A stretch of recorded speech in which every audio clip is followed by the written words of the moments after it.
કૃષ્ણ પરમાત્મા નંદ બાવાના નેહડે બાળ કાનુડાના રૂપમાં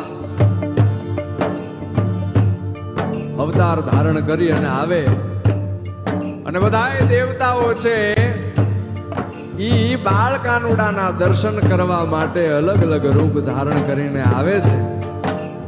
કનૈયાના દર્શન કરે છે બધાય દેવતાઓ. પણ આજ તો દેવોનો દેવ મહાદેવ હિમાલય ઉપરથી બાળ કાનુડાના દર્શન કરવા માટે થઈને આવ્યો છે. પણ કેવી રીતના?